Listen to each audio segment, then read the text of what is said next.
am kontaante bu baax toogaay bi ñu toog ak moom waaw niñ ko dundee wax dëgg metti na trop ndax dañoo dem ba am yaakaar ne suñ njaboot léegi ñu génn ci biti ñu indiwaat leneen loo xam ne ni moom lañ ci yokk pour élection mënta am 2024 te loolu metti na ci ñun ndax buñ jàppee sa doom wala sa jëkkër wala sa rakk wala sa mag yow mi nekk ci biti métti na ci yow ndax da ngay boole ñaar fexe nu mu génnee fexe loo indi ci kër gi métti na trop léegi ngay dem di ci dox di dem ak dikk ba am yaakaar ne lii kat léegi mu jeex ñu ne la yokkalaat nañ ci temps loolu day métti ci ñëpp lay métti man de bi ma déggee ñu wax ko pare téer laa li ma doon ñëw lu ma ñëw dama koy teppi xamatuma may def ma jaxasoo journée boobu lu ma ñëw teppi naa ko ba pare nag ma déggaat ñu ne dañ doon sànni ay lacrymogène ci biir ma ne xoolal ñun ñi nekk ci biti boo ñu sànnee ay lacrymogène ni muy mel ci ñun léegi ki nekk ci biir boo ko sànnee lacrymogène moom kon nu mu war a mel guddi googu nelaw ma te ni mu ñàkkee nelaw ci man ni mu mel ci man nu ko raw gëm naa ne noonu la mel ci ñeneen ndax doom dafa sori ci xolu waajuram sori ci famille surtout doom yoo xam ni nag ñu baax la ñu am yaakaar ñu am ñu nekk responsabilité boo xam ne vraiment xawma sax nu mu ko war a waxee sa ñaari tout tànk lañu jàpp sama doom la ak sama doomu mag muy amat bi tey sama doomu mag la mais man maa ko féetewoo ndax bi mu génnee école man maa ko téye jàngal ko métier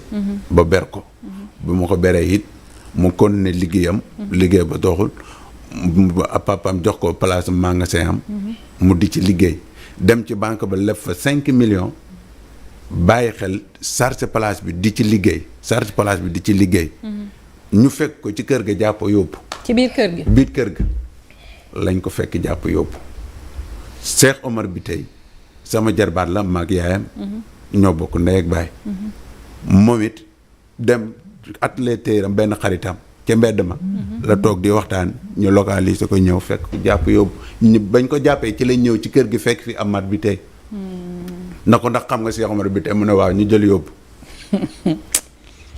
ñu woo ma téléphone na ma xale yi de jàpp nañ leen ma ne luñ def ñu ne xamuñu ko yan chef d'accusation la ñuy teg seen dodd ñu ne dañ doon defar cocktail molotov xanaa Pastef lañ bokk non yëguma xam naa daal bëgg nañ Sonko waaw loolu déli la nag ci réew mi bëgg nañ ko moom bu dee bëgg nit nag mooy déli moom bëgg nañ ko réew mi ñu ne de léegi loolu déli la fi bëgg nit moom bu dee loolu rek la moom ko bëgg Sonko lañ waaw ndax moom rek la ñuy déglu moom la ñuy topp en tout cas am nañ ci droit mais nag réew mi comme daa am ay loi yu beesam noo xam ne noonu lay doxee Pape ci daal day interpellé sax parce que nag ci noonu am na nouvelle interpellation wala arrestation yu nga xamante ne gis nañ ko Mouhamed Diop bu Ziguinchor ak Bibiche Ibrahima Gueye mais laataa loolu naka nga mën a jàngatee lu mel ni lacrymogène métti gi mu métti ñun ñi nga xamante ne ñoo de ay taskatu xabaar bu ñu nekkee ci mbedd bi bu ñu ko sànnee day mel ni suñu àddina day tukki nga jël ko sànni ko ci ab prison déjà laataa nga ñëw ci arrestation yi. Salma xam nga ay moom wax fa dëgg yàlla kenn du ko ñaan ci dëkk. déjà nit ku wéer péng sax péng di dox say soxla seen xeetu lacrymogène yu bon yi nga xam ne daanaka dëkk yu bari ci àddina dañ ko tere parce que daf ci am ay substances yi nga xam ne jàpp nañ ni que substance yooyu mun na joxe ay feebar yu bon soo xoolee France am na ci benn grenade ba nga xam ne dañ koy gis fii GLF 2014 la ko ministre de l'intérieur tere France parce que ba ñu manifester dóor ko fa dóor yu métti dañu gis ni que mujjantal ga ñu ci bëri ci manifestants yi 2, 3, 4 mois après ñu ci bëri ay insuffisance rénale nañu am ay nu mu tuddati ay problème respiratoire ak yeneen problème mu der sax dermatologie donc ñu jëloon grenade boobu bannir ko. mais xanaa nag nasaraan yi ñun gënuñu ñun. déedéet. ah ñun nasaraan yi gënuñu j'espère. non déedéet. dégg nga donc loolu mooy problème bi. tu vois. xeetu grenade yooyu bu ñu ko lancé à l'air libre dama toog benn jour événement yi ñuy amoon fii mooy juin juillet yooyu bi mu fi amee. benn tubaab bu xarañ ci wàllu sécurité. ñëwoon fii ñeenti weer après. man juin juillet chaque fois dafa ma doon woo ay chaque 15 jours ne ma filmel ma asamaan si. mais j'avais pas compris. d'accord ma koy filmel di ko fotol asamaan si. chaque 15 jours mu woo ma ne ma filmel ma bi ma ñëwee mu ñëw ñu toog di def ay simulation ci ordinateur am. mu ne ma gis nga ay 6 7 8 mois après bi mu fi ñëwee mu ne ma gis nga saxaar si mu ne ma gis nga asamaan si mu ne ma mu ne ma da nga foog ne ay nuage la mu ne ma du nuage de mu ne ma gaz yi ñu doon dóor. moo taxoon ma la doon ne yónni ma image yi. mu defal ma ay simulation ci ordinateur am wan ma ni que. effectivement pendant 7 mois ñun lu ñu doon nooy mu ngi suñu kaw. ci air bi. comprendre nga. maanaam dafa taggu ci sunu digganteeg asamaan. ñun bu ñu ko gisee foog ne nuage yi la fekk loolu la woon. mu ne ma nag gis nga yii mu ne ma ay jeexital yi mu mun a def ci doomu aadama kenn mënu la wax. bien sûr. waaw imagine nga nag loolu ndëgëm nit ki nga xam ne yaa ngi am chance de respirer oxygène pur di dox say soxla yow lay teg lu metti mais xalaatal quelqu'un qui est dans un endroit réduit. fii ñu nekk nii ci salle bi Salma. waxuma la grenade lacrymogène déedéet gaz bi ñuy toggee bu ñu ko fi ubbi woon 1 minute. ñun ñëpp ñu génn. bien sûr. alors loolu la ñu jël sànni ko ci ay nit ñi nga xam ne d'abord Lucie mu ngi koy wax. ñu ngi ci naqar ñu ngi ci métit. conditions yi ñu nekk mooy surpeuplement carcéral ñi lay wax ay néegu 200 personnes. ñi lay wax ay nit yuy rang pendant une demi-journée pour dem tuur ndox. mais c'est-à-dire ce pays là. mais en fait lu ñuy nasaraan yi di teg fële bitim réew. je te jure moo gën fukki yoon ak juróom li ñuy dund suñu biir dëkk. parce que fii lii nii kenn mënu la wax lan mooy lan c'est-à-dire bu dee am na ay mbindeef yi nga xam ne mën nañu xool ay sénégalais comme ñoom. oui. di signer ay mandat de dépôt di leen dugal régulièrement ci kaso bi. tout en sachant que kaso gi fees na xam nañ ni que contenance su kaso bu mel ni Rebeuss 600 personnes la doo romb ko.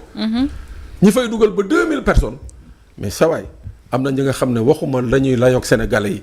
mais daañu layoog yàlla sunu borom. oui en tout cas. dama ne fu nga xam ne fii sunu salle bi ñu naan la ay 200 personnes nañ fiy dugal. ci benn toilette. ñooñu déjà conditions yooyu ñu jóg taxaw ne dañuy xeex. maanaam dañuy xeex leur droit leur plus absolu dañuy revendiquer ñu fekk leen fa brimer leen avec des grenades lacrymogènes te li ci gën a yéeme. ay njaboot. say doom wala say jarbaat nekk ci biir. mais xanaa au moins lu mu bon comme ils ont le courage de les mettre en prison ñu war a am le courage ñëw taxaw ne lii moo xewoon ci kaso bi. doon nañ fi ay grenades y a tant de blessés y a tant de musiba naaru laay. nañu wax ak njabootu nit ñi parce que on peut pas laisser les gens. nii ci benn situation ku nekk di extrapoler ku nekk di xalaat. parce que xalaat yooyu nag mooy jur benn moment ku mel ni man daal di ëppal rek wax benn wax ñu ne ko voilà kaay topp la. non il faut que ñu génn di wax parce que on est dans un pays bi nga xam ne tamit les règles sont bien définies. mënuñu téye ay nit nii. mu am une situation bi nga xam ne les gens pensent que y a quelque chose qui s'est produit yoon dafa war a génn leeral. quand tu as le courage d'emprisonner plus de 1000 personnes pour des délits d'opinion. tu dois avoir le courage de sortir dire que. dañu def lii te loolu yoon da koo tere dal nañ seen kaw wala lii ak lii mais on peut pas laisser les familles dans un clair obscur ñuy tëdd di xalaat doo xam ndax suba dañ lay yeena la kaay musiba naaru laay jël si diw wala ainsi de suite non nañu bàyyi famille yi di seeti seen njaboot parce que c'est un droit la visite est un droit visite de prisonnier c'est un droit du ay yaa ma neex de daf ma neex c'est un droit. prisonnier bu nekk à moins que nga def la nga xam ne waroo ko def ci biir kaso bi. tu as le droit d'être visité. Bien sûr. donc loolu nañ ko may prisonniers yi. nañu bàyyi c'est-à-dire cette tension inutile là moo ko jarul. mais moi je trouve ça contradictoire parce que quand le président appelle au dialogue ne dañuy waxtaan buñ ci paree dinañu xool naka la ñuy apaiser tension sociale bi mais à côté yow yaa ngi def loo xamante ni tey jii ku ko dégg rek sa xol jóg est-ce que tamit ça colle ak nouvelle arrestation yi nga xamante ni maa ngi la ciy interpeller tout de suite. waaw les nouvelles arrestations c'est-à-dire dans ce pays tout est mélangé. pëccëxoo moo am. pëccëxoo. finalement on se pose la question est-ce que y a un capitaine sur le navire. C'est une question hein. En tout cas. arrestations yi c'est des arrestations ciblées. Ciblées. C'est des arrestations ciblées. D'accord. On parle de Fatima la Sonkolaise. La Sonkolaise, oui. Un poste. Depuis temps au parrainage. waaw mais tey jii on prend le temps. on prend le temps on met des moyens pour arrêter une fille pour un petit poste. Ok c'est bon. Mohamed Diop. Mohamed Diop, oui. On l'arrête à Ziguinchor. Également un instituteur, un professeur pour un petit poste. C'est-à-dire les gens n'imaginent même pas derrière. élèves yi nga xam ne ça fait plus d'une semaine jànguñu. te waa jooju moo leen doon jàngal. c'est-à-dire ce manque à gagner les gens ne pensent même pas à ça. ki ngay wax léegi nii. ki ñu arrêté Ibrahima Gueye moom itamit benn post Facebook lañ ko jàppee ah. waaw donc ça veut dire que tey jii. nos services de sécurité ñoom seen principal liggéey mooy la veille numérique. Honorable xool na leen ko waxoon na lii xool na leen ndax bind ko. Salma da leen xool lu muy bind. Lucie da leen xool mais c'est ignoble dans un pays. c'est ignoble dañ naan dee ko topp dee xool lan lay wax. lan lay wax waaw mooy veille numérique gi may wax. c'est-à-dire que quand des gens n'ont plus de temps. amuñu benn jot c'est-à-dire amuñu benn liggéey bu ñu def. lu dul topp nit ñi à travers les réseaux sociaux. c'est-à-dire que ce pays-là devient dangereux. Moi quand je vois Mohamed Diop dañ ko jàpp sur la route de Ziguinchor alors que Cap Skirring fan yii passé nañ fa rey double meurtre. gis nga loolu double meurtre. wala ana gendarme yi ci moment boobu. jar naa laajte. Bignona c'est des agressions matin midi soir. C'est des vols c'est des viols matin midi soir. mais doo leen mës a gis. à Ziguinchor kazaalika c'est la même chose c'est-à-dire tu les vois pas. mais maintenant il faut dire les choses c'est-à-dire que gis nga Salma. laam-laamee wax ji des fois moo ñuy jural musiba. moi j'ai l'habitude de le répéter quand je le répète les gens me disent que yow tu es régionaliste sant yàlla alhamdulilah. je suis régionaliste. parce que j'ai dit que j'ai la chance de découvrir ce qui se passe là-bas. gis nga Ziguinchor. la région de Ziguinchor je reprécise. damay wax sama wax. bien sûr. dafa mel ni takk der yi fa nekk seen mission mooy luñ ne pass balaa nga naan teef rek war nañ la. nërmel bàyyi ñu fa un élu de Pastef la preuve fan yi passé bi ñuy inauguré seen brigade ils n'ont même pas eu la décence. d'inviter les maires yi nga xam ne seen biir dëkk nañ doon. nañ leen fekk si.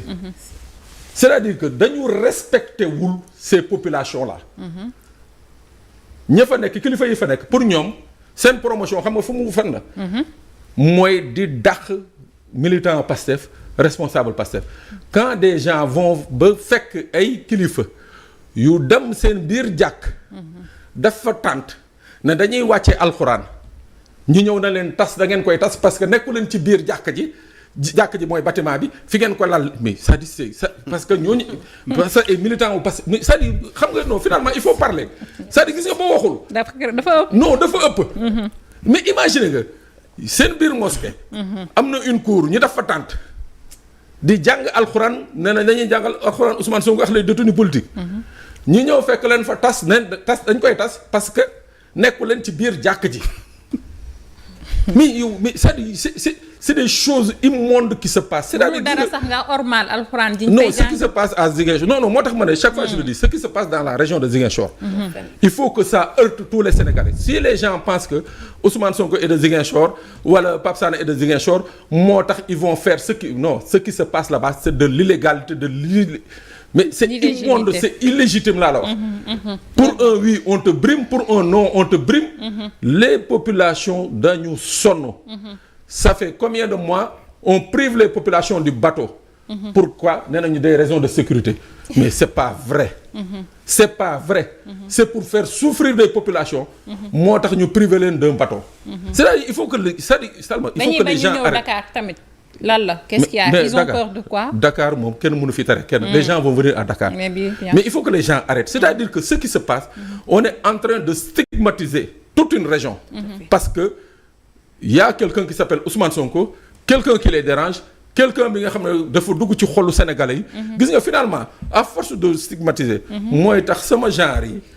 dootuñu xoolati c'est-à-dire les gens vont parler librement. Non, les gens vont parler. Il faut que les gens parlent, il faut que les langues se délient. Il faut que ce que les gens vivent à Ziguinchor, il faut que les Ziguinchorois aient le courage de le dire.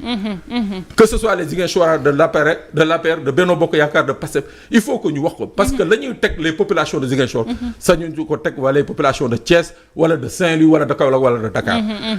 La preuve maa ngi la ko doon wax fii keroog. Cette histoire de voiture volée soi-disant là, nañ ko traité à Ziguinchor, ça aurait été à Dakar.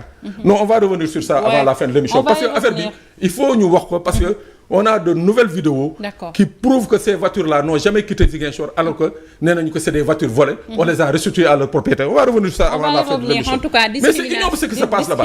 C'est ignoble. Bu doy waar la ñu nemmeeku fii au Sénégal. Il suffit seulement d'appartenir à Pastef mais soo nee Ziguinchor nga dëkk moom. mais dégg nga sa àddina day tukki honorable